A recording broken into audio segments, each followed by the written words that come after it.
Welcome everybody to Overreaction Lunes with the Compas. I'm Fernando Ramirez, cover the Chargers for the Sporting Tribune. With me, as always, my co-host, my tag team partner, Gilbert Manzano. He covers the NFL for Sports Illustrated. What's up, bro?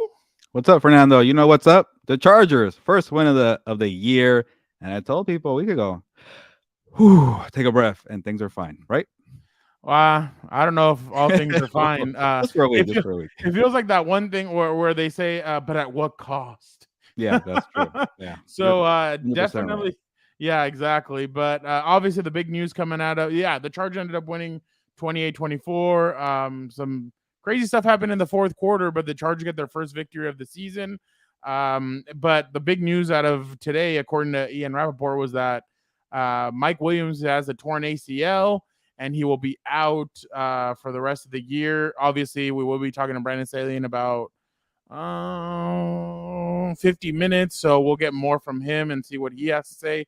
But big loss. Obviously, even yesterday, Gilbert, I know the big thing was Keenan Allen, 18 catches, 215 yards. Whew, what a But day. I know they was ridiculous. But it was Mike Williams, 7 catches, 121, and 1 touchdown. I mean, Gilbert, you know this. I know this. He loves playing on the road. That dude always shines when they're on the road. But what do you make of the Mike Williams Yeah, injury? that was the first thing I thought about when he went down. It looked pretty serious, when players get carted off like that and they put the towel over the face. It's Yeah. not a good look. And the first thing I thought about was like, man, this guy's been so clutch in crunch time, so many times year after year. And it's not surprised he had a monster game when the Chargers needed a desperate victory to keep I'm going to say their season alive, because you go down 0-3, it's a slim chance to make the playoffs. So getting that touchdown, being reliable was huge. It's just kind of what Mike Williams does. Now, it is a really terrible situation. You got to have Mike Williams, who's one of the best when it comes to crunch time. I keep repeating myself because I've seen some monster plays from this guy. You have too, Fernando. But when it comes to depth at wide receiver, the Chargers do have it. Joshua Palmer made some plays yesterday. That was big to see. We got to see more from Quentin Johnson. Now he finally has an opportunity as a first-round pick there. So we'll see what he has. People have compared him to Mike Williams. I think you probably disagree a little bit, Fernando. But we finally get to see his full game. We'll see what he does. Luckily for the Chargers, they do have Justin Herbert. Maybe Austin Eckler returns, who's also very reliable as a pass catcher. But when it comes to crunch time moments, you cannot replace that.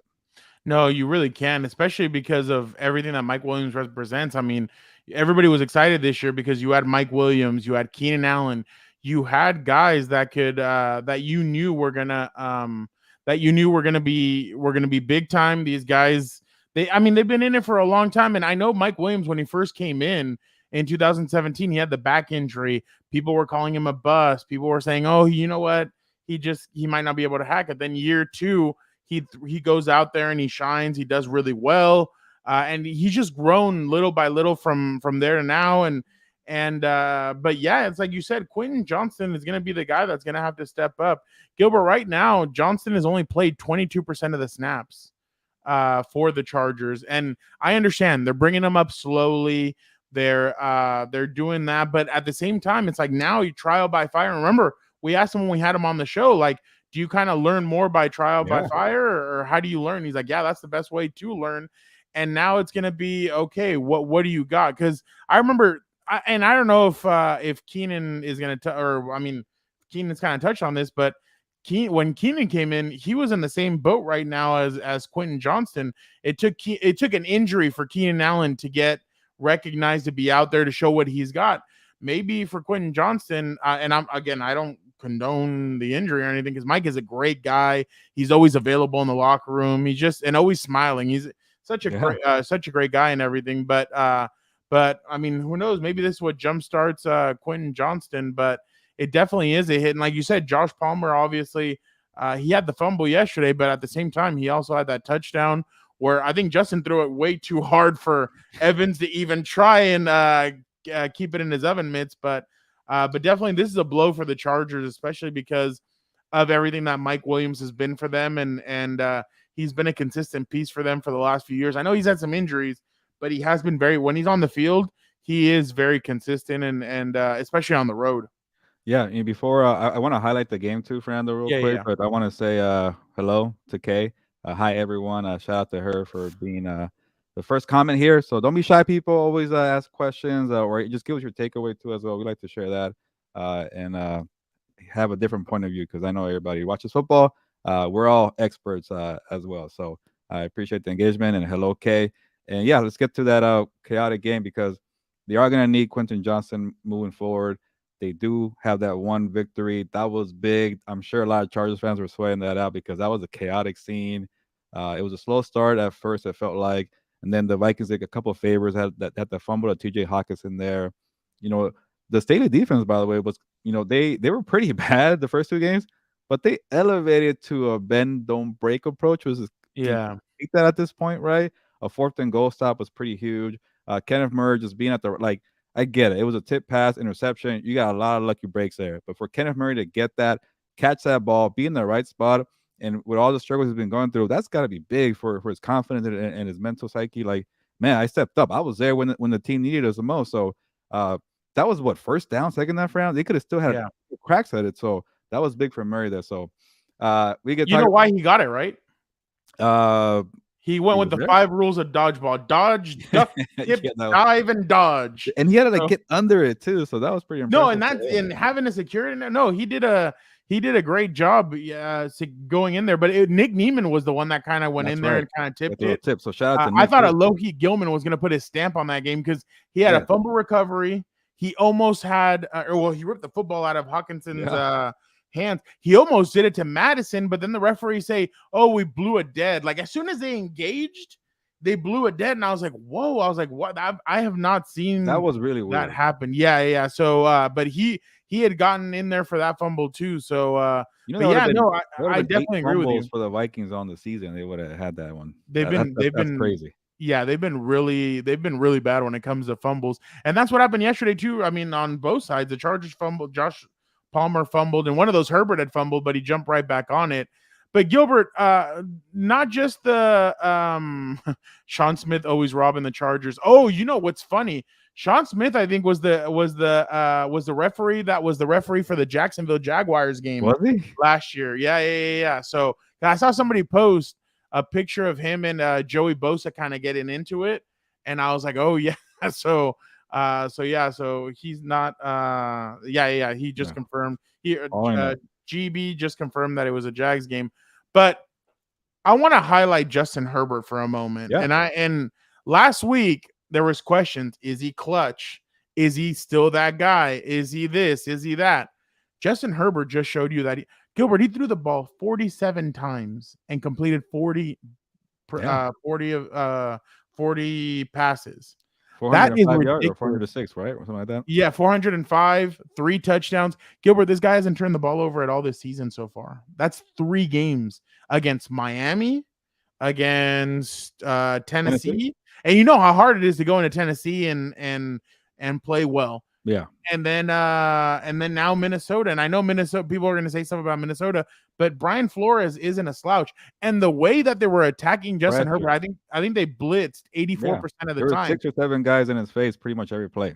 Keenan Allen came up after the game and he said, what we did is Herbo and I came together, and obviously the rest of the offense, and we said, look, if they're going to be blitzing, let's just start throwing quick passes and let them try and make the tackle.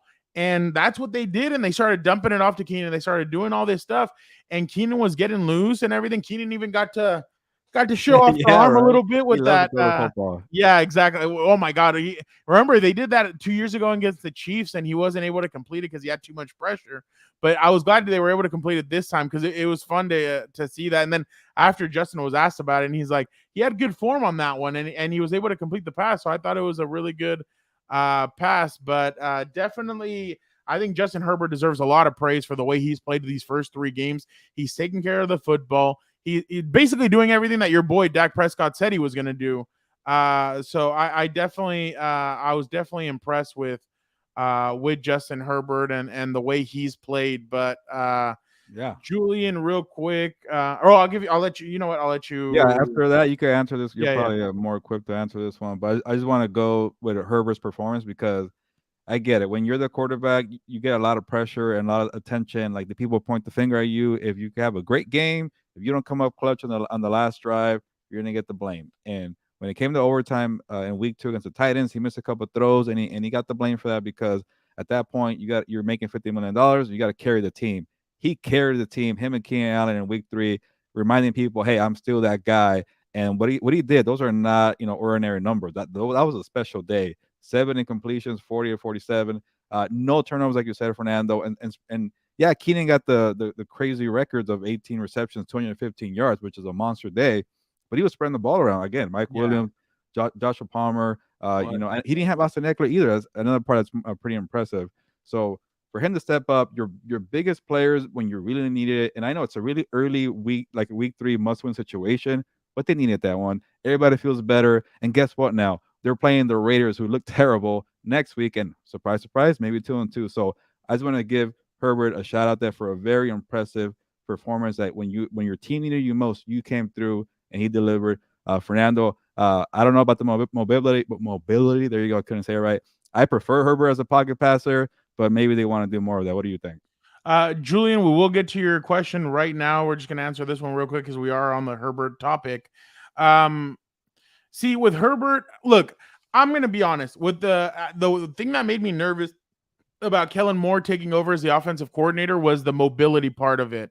That he likes in Dallas, they would run that I guess it's not RPO with Dak Prescott, but they had designed runs. I don't think you should be doing runs with Justin Herbert.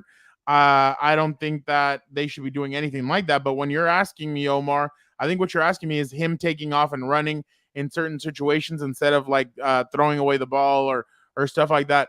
Honestly, I'm okay with what Herbert's done so far. He's going to take off and run when he needs to, but at other times he's just going to clock it. Why? Because it's whatever the quarterback feels at the time. Maybe he feels like he does have pressure and he's like, you know what? I'm not even going to try and attempt to do this. So I'm just going to throw it away. So I think that's kind of the thing with Justin. Quarterbacks have to feel it out. They have to feel what is going on. And honestly, it's only been 3 weeks of the scheme with Kellen Moore.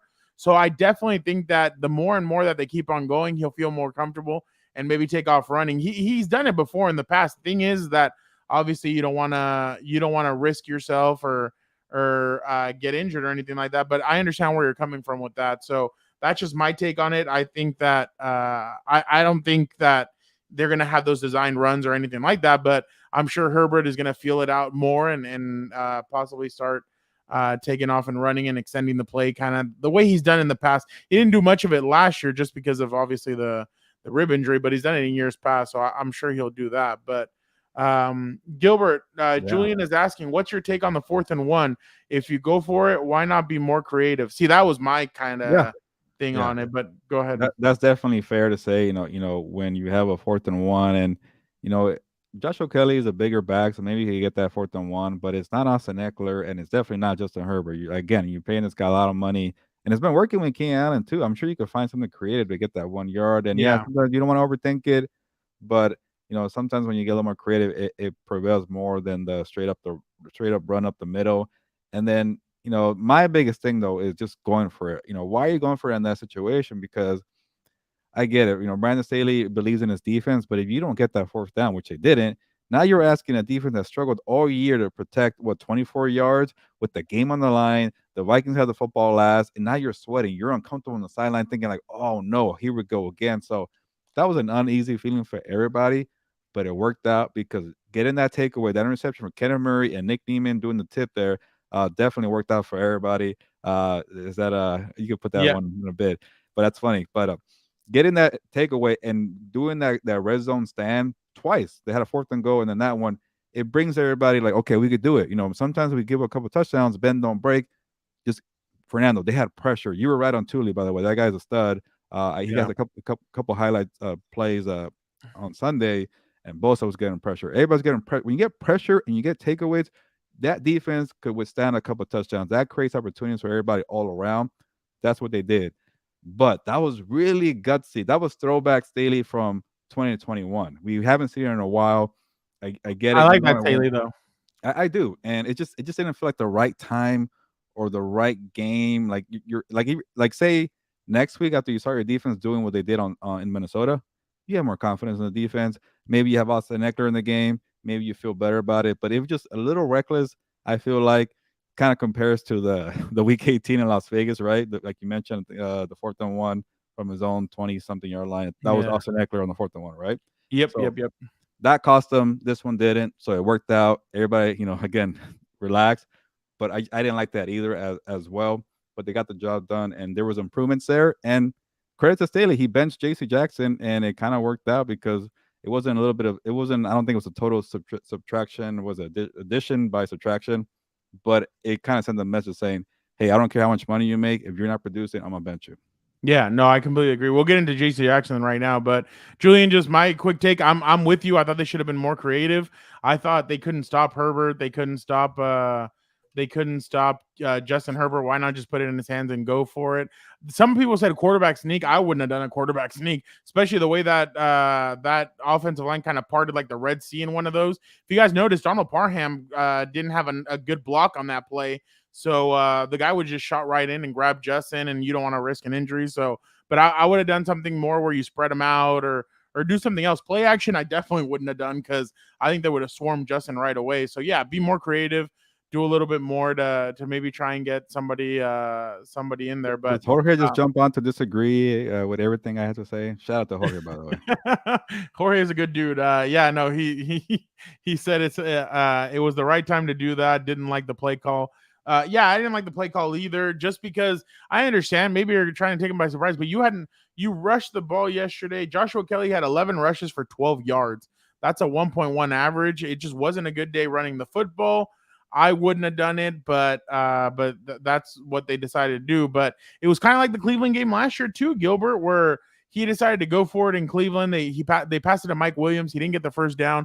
Then Cade York, the dude that uploaded videos of him making field goals in the first half of that preseason game. He ended up missing the field goal, and he ended up getting with the Browns. So they survived the Browns. He survived this one, 2 for 2. You're testing fate, and and Staley is still here. So, but I agree. I agreed with going for it, but I just don't. I just didn't like the play calling. But I mean, that's just me. Omar, real quick, commented back and said, Compas, personally, I like the 4th down. I feel like the defense is more like to give an explosive catch in the open field. Interesting take. I think about that.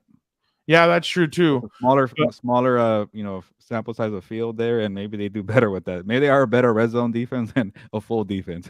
Yeah, that's true. NFL Mike, what's up? Hey, NFL Mike, how's Joe Morley doing? Is he crying or is he okay because his Raiders lost? Or a good week for NFL Mike, man. Good to see it. Yeah, NFL Mike is hyped today, but we appreciate it, NFL Mike. Hey, you guys go check out NFL Mike. He's a good dude. We love NFL Mike, but he's asking, how about K9, Kenneth Murray, growing into his own finally, back-to-back great games? Yeah, no, Kenneth Murray's had 2 solid games back-to-back. Now it's about can he continue building on this? He's been good against the run. His pass defense is just a little bit shaky there, but he just has to be consistent. He has to be able to keep this going. 2 good games, okay, but how are you going to build on that? That's just my take when it comes to Kenneth Murray. But as of right now, I mean, he's had 2 good games where he hasn't. There was one yesterday where I can't remember which one. Can't remember the play, but Madison got the ball and Kenneth just shot through and put his head down, and somebody yelled at the TV. It wasn't me. Somebody yelled at the TV. Wasn't me though, but they weren't too happy with that play. But yeah, no, Kenneth has shown he's done a lot more good these last 2 games than he had maybe against Miami and in the past. So yeah, he's done a pretty good job. Yeah, I think that interception was big, and to fill in for Eric Kendricks is not easy to do. Such an experienced player who plays off instincts and he could stop the run. So, Fernando, you've been watching Kenneth Murray longer than I have, and for you to say that he's having a good games, that's going up for him, because I know he's been struggling as a first round pick 2020. He didn't get better, a not good. Better, much improved from what he was. There you go. Because he didn't have a 5th-year option picked up. It's been a struggle. Let's keep it real. But to step up in that moment, to get that catch, and to show glimpses of improvement, it's good for him. I know once Kendricks comes back, he won't play as much, but you always got to be ready. And that reminds me here with Kay, because maybe you could give me some light here, but you're going to talk to Staley in a bit, Fernando. Derwin left with the hamstring injury. Hopefully, it's nothing severe. You'll find out more in a bit. But Alohi stepped out, like you mentioned earlier on the show, with those almost 2 fumble takeaways. Yeah, no, and that's the thing. When they blew it dead, I'm like, what are you doing? Like, even Madison had just barely gotten wrapped up. Like, it wasn't any. Like, they could have still let it go a little bit, but yeah, Lohi did a good job. He was in on that play where Kenneth Murray intercepted it. So, good job by him, and definitely, By the way, definitely, what and I like that people are giving their take because I'm actually surprised that a lot of people are okay with this 4th down call. I didn't like it at I all. noticed But that too. the problem is that they didn't like the play call, and Kellen Moore all of a sudden getting some heat there. So I agree with the play call. That was terrible, but I wouldn't have gone for it. That's just me. I guess I'm conservative like that. Yeah, I guess so. Real quick, NFL Mike, we're going to get to some other games right now, but Yeah. NFL Mike is asking, what's the vibe you guys are getting from Mike? I mean, yeah, we kind of mentioned at the beginning, Mike, is that we feel like it's going to be on Quentin Johnston. I mean, he has to step up, and now you're going to see what he has. I mentioned that the same thing happened with Keenan Allen when he came in, when he was drafted. I know they're drafted in different positions, but Keenan Allen was a first-round talent. He just had a knee injury that a lot of people were nervous about. That's why he dropped to the 3rd round. But now it's Quentin. Keenan Allen had the injury to Malcolm Floyd, forced Mike McCoy to throw in Keenan Allen. So now same thing is going to happen with Quentin Johnston. Now, can you step up? Can you be that guy for this team? And can you pick up the production, especially his speed and everything? Like you said, he can stretch the field. If he can do all that stuff, then they definitely are going to be able to be more explosive. But Get this one more, friend, and then we'll move on. But this is kind of a big one. Yeah. And Omar, yes, I do think Quentin Johnston should. I think he is ready. I think this is going to be a good time for him. But the J.C. Jackson, I think it was an arrest he had for speeding in 2021. He was supposed to be in court on Friday. He wasn't. I don't know how all that's going to happen. I'm sure Brandon will say something about it. But J.C. Jackson being benched was very interesting, just because last Monday Brandon Staley told us that he was going to keep up the rotation.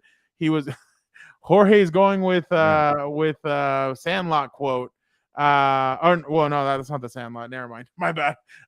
But J.C. Jackson being benched was very interesting. Why? Because Brandon Staley had told us last Monday, like, we're going to continue the rotation. We're going to keep on going with it. I know Michael Davis and some other guys that kind of voiced their opinions on it. And then Sunday, it comes out that J.C. Jackson was benched, and you're like, whoa. And then after the game, Brandon Staley says, well, yeah, the reason why we did it was coach decision. And then he was asked, do you think he can get back into the rotation? And he said, to be determined. That's not a good sign, especially because Michael Davis did struggle yesterday. I thought Asante Samuel Jr. I actually thought he played a better game than he had in the past. I thought that rotation stuff was just going to kill the vibe with these guys.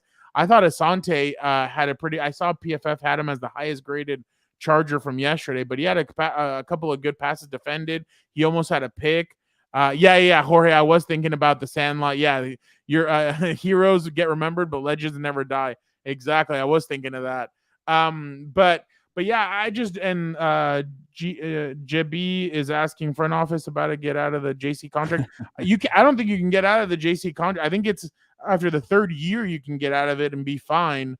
So it's gonna be one more year unless they decide to bite the bullet on that one. But obviously, you're gonna have to wait and see what happens with JC Jackson, just because remember he's only played in like 8, 9 games. Yeah. Like, still wait a little bit. I mean, I would wait and see what happens before I like deem him the next Derek Cox or anything like that, for all you people that have been around with the Chargers since like 2013. But all right, Gilbert, let's move on now, and let's get to the next game.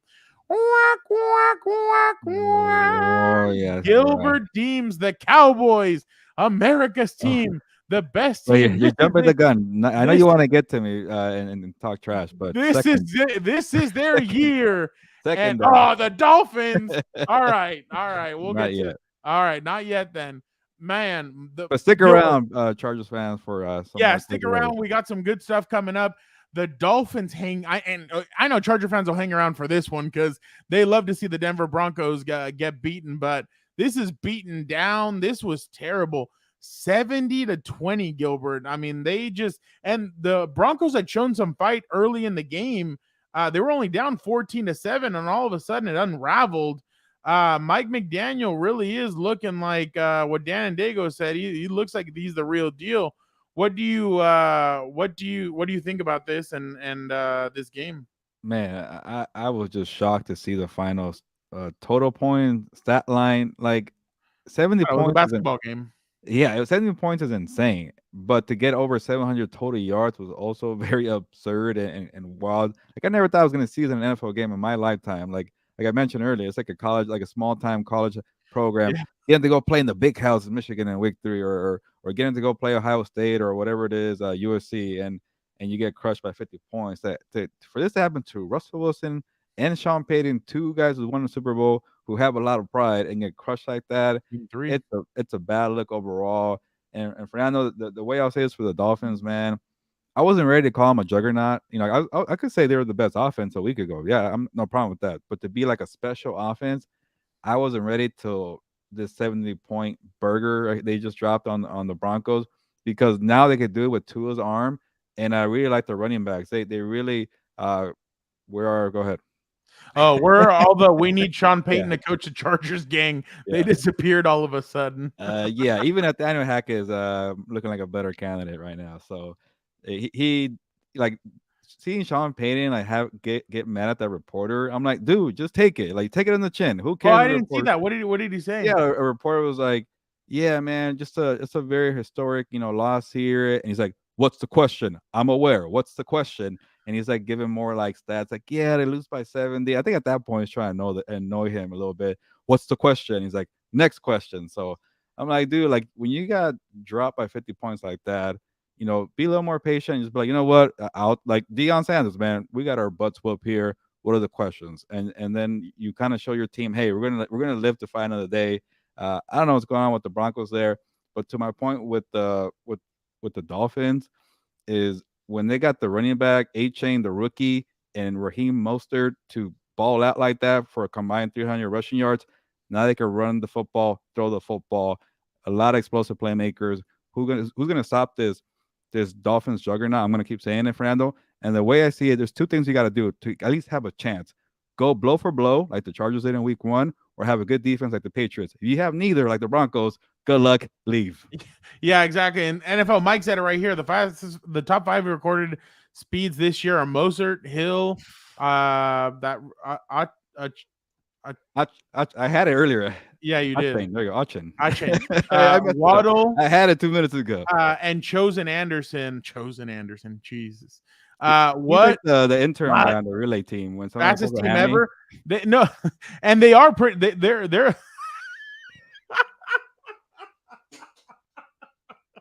Coach Gilbert. There you go. This is my Garrett, Jason Garrett. Yeah, exactly. Another fine candidate over Sean Payton. This guy, stop over here. But definitely the way they just did everything was just crazy. And I know by halftime, Tyreek Hill had like 150 yards receiving. And I thought, no way, is he gonna break like the receiving record or do something nuts? In the second half, they kind of cooled it down a little bit more. But this is embarrassing for the Broncos. I got it though. A-Chain. There you go. Just think about A-Chain. Okay. There you go. Oh, there we go. Coach Manzano for next week's halftime speech for the Broncos. That's who you want. You want him to give the halftime. Hey, by the way, barn burner next week, a classic Broncos and Bears. That should be just Fernando, both of them just got blown out. The Broncos are their favorites, and the Bears are at home, and they just they got whooped by 50 points. What does that say about the Bears? Yeah, exactly. I mean, it was just a bad all around. But my question is, okay, so yeah, well, yeah, in a sense, you were one bad penalty away from beating them. Yeah, but I mean, they were able to go toe to toe with them. It's like college football. It was an impressive loss. They put it that way.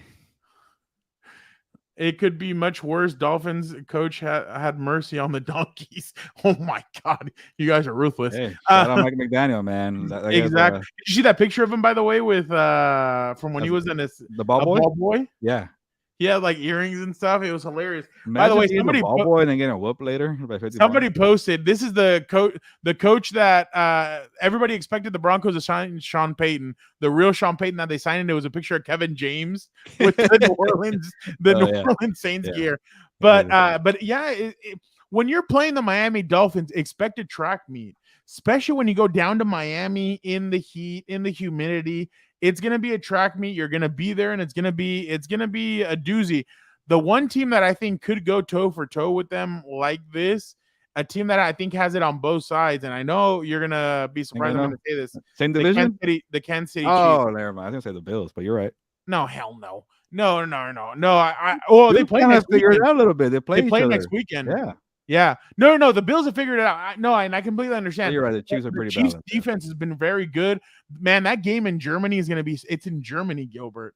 The Chiefs Really? and the Chiefs Dolphins is in Ooh. Germany. Maybe So you can find a way to get over there. That'd be pretty cool. yeah, exactly. So I just NFL Mike McDaniel said he didn't want in his pressure. He didn't want to run up the score. Yeah, exactly.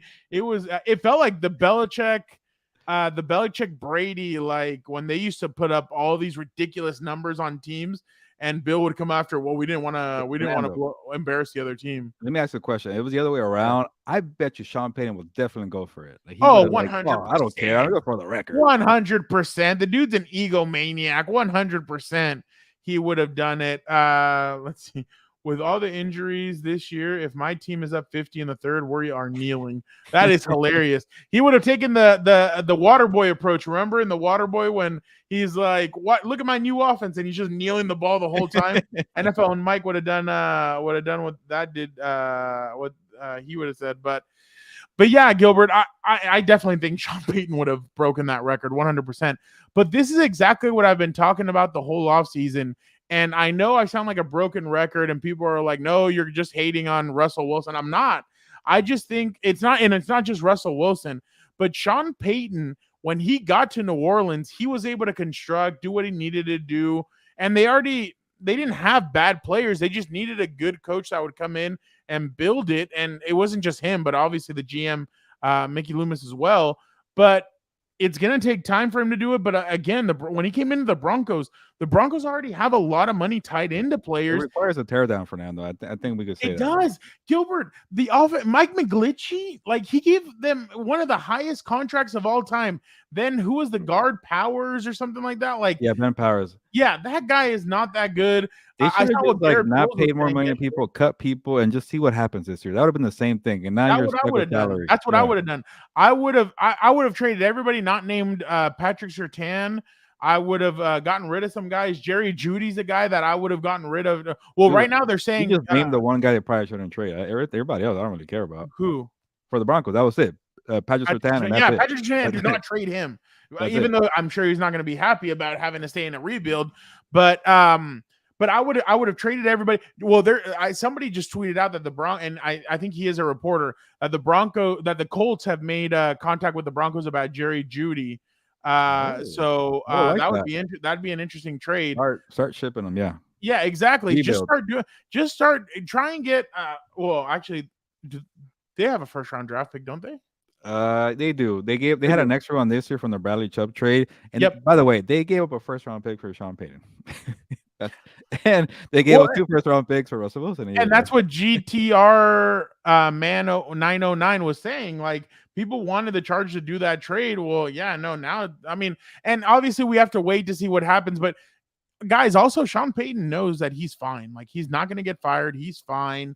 He knows he's still he has a long way to go. But it's like what Dan and Dago said a couple of weeks ago. That GM, they need to be careful with him because he's given a lot of money to a lot of players that just are not worth a damn. It wasn't his call. I'm sure it was Sean Payton saying, "You better do it." Is it time? Yeah, moving on. Okay, finally, because you're running out of time here. So yeah, I know. Is it this one? Yeah, Gilbert, your Cowboys just let Josh Dobbs, and Budda Baker wasn't even on the field because I think he went on IR. So Tony Pollard had a good game, 23 carries, 122. That was the only bright spot for the Cowboys because everything else was just a crapshoot. Josh Dobbs, 17 of 21, 189, one touchdown, no picks. Moore had a 45-yard run. Um, Malcolm Brown, Hollywood Brown caught a touchdown. Like the Cardinals really put in that work. But Gilbert, I'm going to give you the floor. What did you Yeah, make? it was By the way, Gilbert, Joe Burrow expected to play tonight on Monday oh, Night there we Football. That'll go. be interesting. Can't wait to watch that one. We'll see how he looks. But yeah, not a good day for I guess my Cowboys. I was the one crowning them after 2 weeks there, after playing two bad New York teams. And I'm not ready to like call them frauds or jump ship. Like the loss of Trevon Diggs was brutal. That's gonna hurt all year. Like when I saw the rookie Michael Wilson, going down the field, I'm like, yeah, they could have used Trevon Diggs there. But Fernando, what's more concerning is they got gas up front. The Cardinals ran for 200 yards. I think James Conner went back to his old days of the Steelers. I think 98 rushing yards. So, and then they tried doing a rally, but never felt like the Cardinals even like lost this game. Like there was never like a, hey, we got to watch out, we're gonna blow it here, like they had in Yeah, the two previous weeks there. So yeah, that was, and shout out to Jonathan Gannon. I'm taking a lot of heat for his terrible speeches there. Like, did you ride the bus? The Cardinals certainly did, because I think that's what he was trying to get at, right? You ride the bus, yeah, you're a good guy. yeah. So they're feisty, they're competitors there, and shame on everybody, maybe me, for saying they're going to tank for Caleb Williams. They are not. So give them credit. Anybody could be beat on any given Sunday, Fernando. It was a bad day for the Cowboys, a Sure. bad look overall. But I see the name. You'll read it right now with Devontae Adams.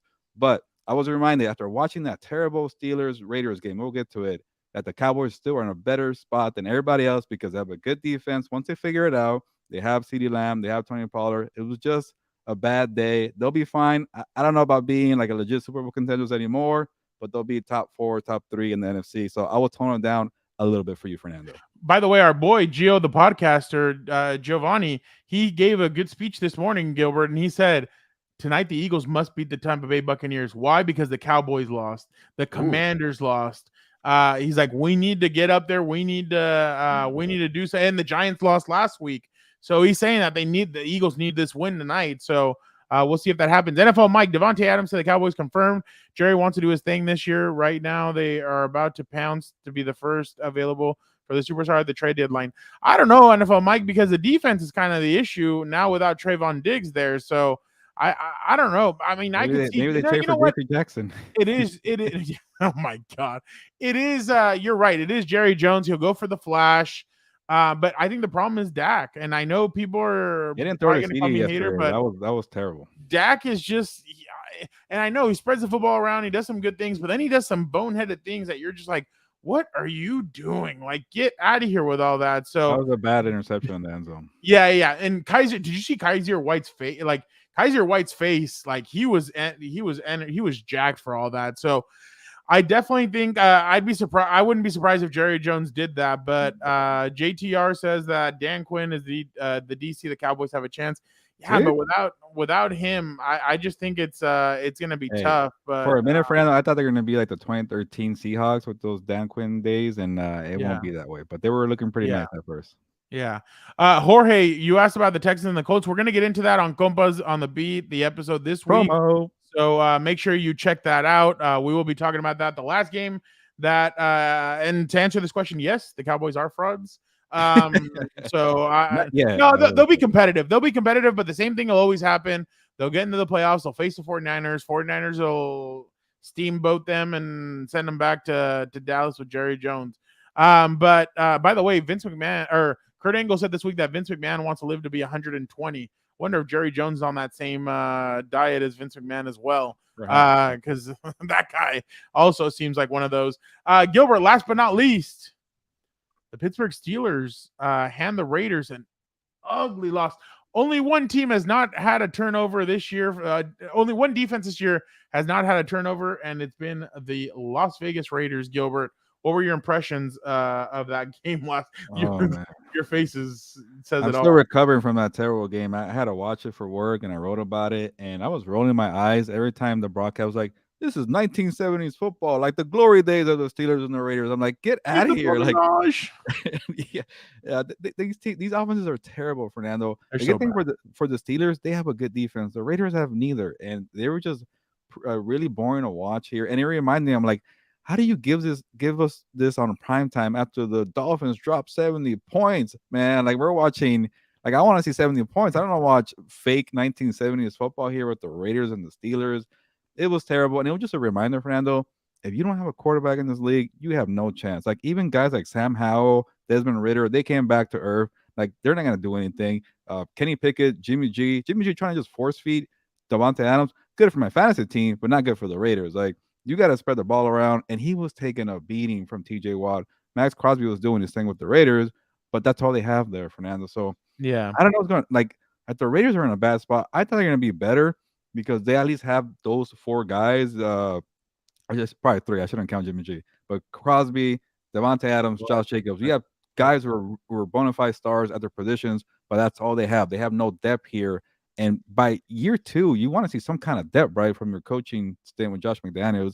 They haven't really done that. They haven't really hit on draft picks here. Devontae was a trade. Josh Jacobs was a different regime. Crosby as well, different regime. So you need some guys to step up, and they haven't done that for now. So I was wrong. I thought maybe they'll win like 7 games because they have this ball control style. They can't even run the freaking football, man. So the Raiders, I know it's still early, and they have one victory. They're 1-2, but maybe in a couple of weeks I might put a fork in them and say, "See ya." And they play the Chargers though coming up. You know what the real problem is too? They can't run the football. Josh Jacobs, week 1 against the Broncos, 48 yards. Last week, -2 yards. To this week, 62 yards. It's going to take him some time. He held out. He did not go to training camp. He came in at the end. Everybody thought, oh, he's going to take off running. It's going to take him a while to get into that shape again. I don't think he's done well. And then Jimmy G was just turning the ball over kind of recklessly, in my opinion. Like there was one where he threw it, and I can't remember, I don't know who number 20 is on the Steelers, but I can't remember. But he just looked and he goes, oh, like he does a double take and just goes over and catches it, and he's like, oh, okay, thank you. Like I appreciate it. So there was one where he threw the ball to Devontae, knowing there were 2 guys coming in to hit him. And I'm like, what are you doing? That's your best player. Exactly. So, and Jimmy G, I think, is in concussion protocol. So, he took a lot of hits, man. Definitely. Did you see the one where he got like bent like a pretzel on TJ Watt's sack? Oh, yeah, that was bad. That was nasty. I was surprised he got up. But if you guys want more on the Raiders this week, I will be talking to Vic Toffer from The Athletic. He's going to be jumping on What's Up Bolts to break down the Raiders. I'm excited for that conversation. So it's definitely going to be really good. But yeah, no, the Raiders just look, they look like they're just out of a funk. And then there was a lot of Steeler fans there yesterday. Like it sounded like a Steelers home game, but that's just the way Pittsburgh is. But Davante Adams, obviously 13 catches, 172 and 2 touchdowns. But then other than that, nothing else really produced. I mean, for them, I mean, Jimmy G had 3. If you take away the yard, I mean, Jacoby Myers had 7 catches, 85, but then that was basically it. Like that was all they had. And over here, they made Kenny Pickett looked like a all-pro. Well, not an all-pro, but he had 235, 2 touchdowns. Like, yeah, no, and he didn't turn the ball over at all. Najee Harris is starting to worry me a little bit. If I'm they had a decent ground game, but he's not the lead back that we all thought he would be. Yeah, no, and GB Michael Mayer bust. I don't know yet. I'm gonna wait. It's only been 3 games. He had a catch, or was it a 2-point conversion? Yeah. But I'm gonna wait when it comes to him. Oh yeah, look, I have a Dragon Ball Z shirt. Woo-hoo. But Latino Heat shirt. Oh, there you go. Well, it's a sweatshirt, but sure. Oh, sorry. But I do have a shirt though. Yeah, but definitely, I definitely think that you have to wait a little bit more on Michael Mayer, just because I mean it's gonna take him some time and everything. But the dude was really good in college, but now let's see what he can do. And who knows if Josh McDaniels and all those guys are doing rookies that produce, man. I haven't seen anything on Tyree Wilson. Like you look at the Lions, man. You got Sam Laporta making plays, and so I don't know. You got to draft well and develop, and they haven't done that. And by the way, the Steelers, they won 2 games with terrible, clunky performances. And Mike Tomlin's not going to apologize for winning ugly fashion, but I'm not worried about that. Nobody should be worried about the Steelers in the playoff. They do not look good either. Yeah, no, it's gonna. And the defense is all right, but even their defense isn't all that like what it used to be. But I mean, we'll see what happens there. But definitely, the Raiders are in trouble, especially because you said they come to LA. They're going to play the Chargers. They fall down to 1-3, and you already saw what happened with the Chiefs are starting to kind of pick it up a little bit. We'll see what happens there. But we appreciate you guys so much for checking out another Overreaction Lunes with the Compas. We appreciate you guys so much for checking it out. Don't forget to check out everything else on Compas on the Beat this week. We will be having Compas on the Beat on Wednesday, and then obviously preview episodes. Chargers face the Raiders, and it's going to be Rams and Colts. That's going to be a really interesting matchup in Indy, I believe. So, Yeah. the Chargers are playing here, so it'll be very interesting to see what happens this week. But make sure you guys check all of that out. We appreciate you guys so much. Have a good rest of your week. Don't forget, it's only Monday, so you got 4 more days to make it a great week. Have a good one, guys. Thank you guys so much. Gilbert, vámonos. Ya nos vamos, pues, vámonos.